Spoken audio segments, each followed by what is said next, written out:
皆さんこんにちは。プラモデル系 VTuber のしゅんさんです。今回から新シリーズイタレリ24分の1フィアット131アバルトラリーの制作を始めます。今回は第1回ということで開封とキットの紹介となります。まだ制作は開始していないのでこれからどうなっていくのか自分でも分かりません。ただイタレリのキットですからいろんな冒険が待ってるに違いないと思います。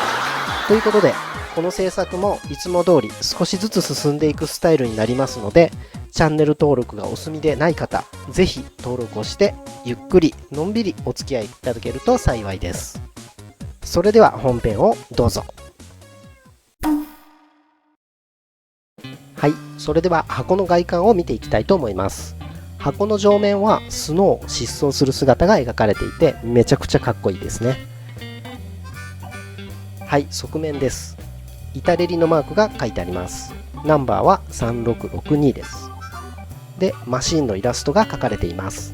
1980年のモンテカルロラリー優勝の時のデザインが描かれてます。ドイツの天才ドライバーバルターロールさんですね。で、実写の説明書きがあります。英語とイタリア語の2つで書かれています。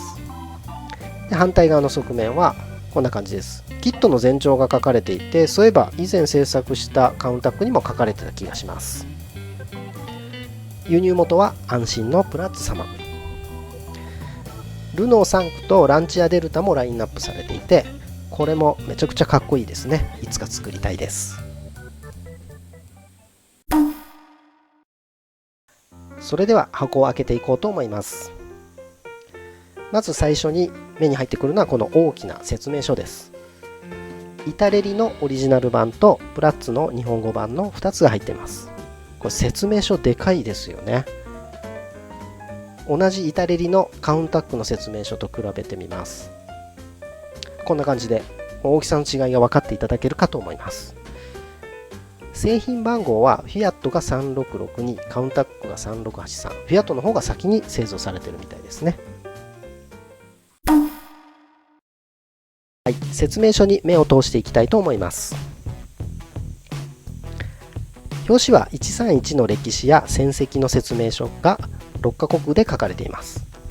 ページをめくるとデカールの指示図が出てきます。カラー印刷された説明書は珍しいんじゃないかなと思います。これ分かりやすくていいですね。こんな感じで1ページ目は内容物の説明と塗料の説明、一般的な作りかなと思います。第1ステップはエンジンの組み立てです。エンジンのパーツ構成は割とシンプルかなという感じがします。第2ステップでラジエーターやペダルなどを取り付けています。第3ステップ、内装品の取り付けです。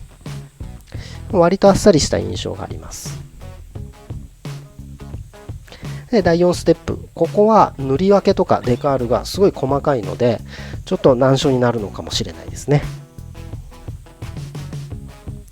パーツ数は多くないと思うんですけど油断は禁物かなと思いました。第5ステップでエキゾーストパイプを取り付けていきます。シャシーに取り付け穴がないんですよね。取り付けの位置に迷いそうです。第6ステップでリアの足回りを組み立てていきます。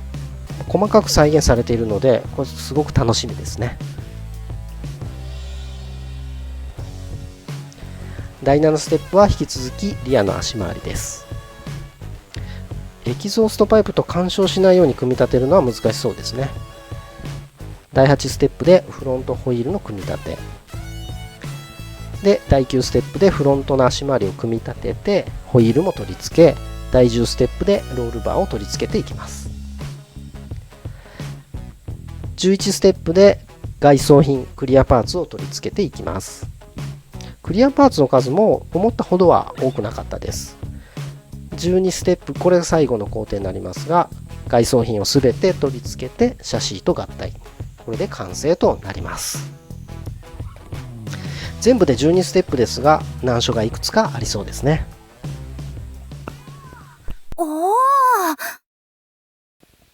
プラッツ製の日本語版説明書がグッジョブなのでご紹介します。まず表紙のマシン説明ですが、これはイタレリ版の日本語訳ではなくて、プラッツが独自に作成した文面だと思います。こんな感じでオリジナル版より充実した説明になっていて、制作に向かう気持ちが高まりますよね。説明書のイラストはオリジナル版と同じなのですが、随所に親切な工夫が施されています。例えばその一つが塗料の対応表です。このようにオリジナル版はイタレリアクリルペイントの番号だけが記載されているのですが、日本語版はクレオス、タミヤ、モデルマスターの3つのメーカーにマッピングしてくれています。これは大変助かりますよね。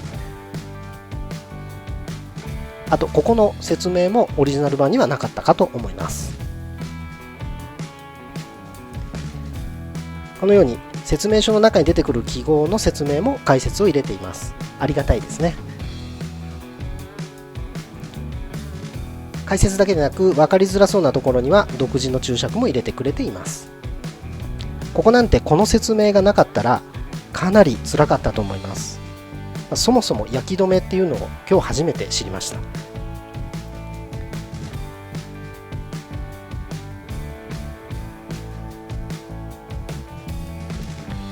こんな風にどこを焼くのかも色をつけて示してくれています。ちなみにオリジナル版はこんな感じです。慣れていたら問題ないのかもしれないですけど、僕はこのままだとかなり苦しいんだと思います。プラッツさんグッジョブですね。キットの中身を見ていきます。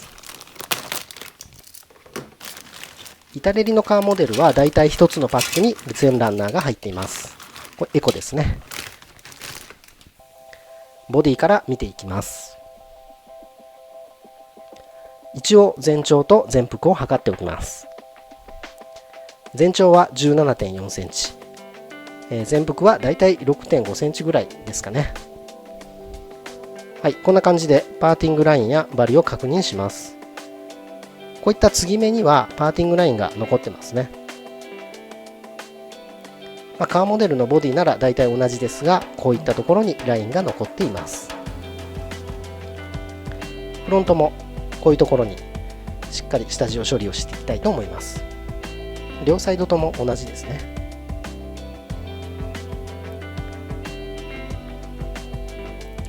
ボンネットのパーツを見ていきます。ここは特に問題はなさそうですね。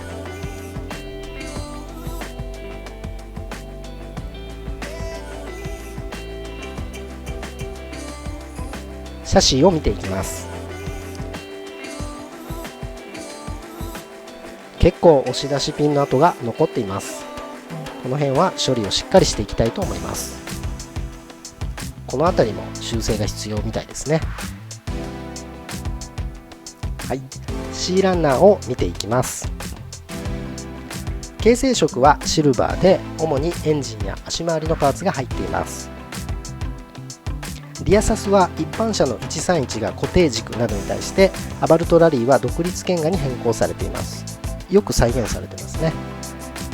エキゾーストパイプのパーツです。こういったところはどうしてもバリが残るので、製作時にきれいに処理したいと思います。こんな感じですね。A ランナーも確認します。主に内装とかロールバーですね。ドアトリムです。サイドドア用のポケットでしょうか。しっかりモールドされています。ダッシュボード、メーターパネルです。ここもモールドがしっかりしてますね。メーターパネルのデカールが小さくて多いので難しそうです。ロールバーのパーツです。付け根のところとかしっかりモールドされていて精密です。組み立てるのが楽しみですね。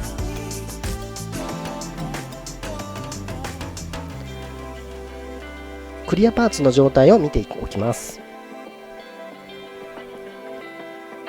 フロントガラスの部分に少しだけ気泡のようなものがあります。この辺りですね。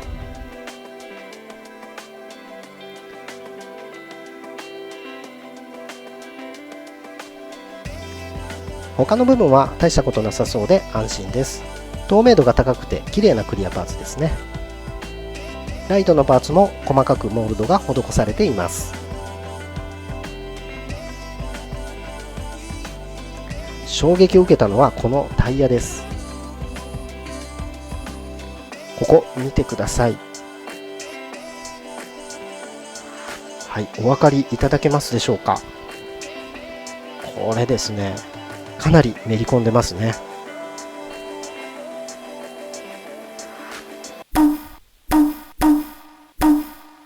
ということで、これが4本ともこんな感じで同じ状態です。ちょっとショックですかね。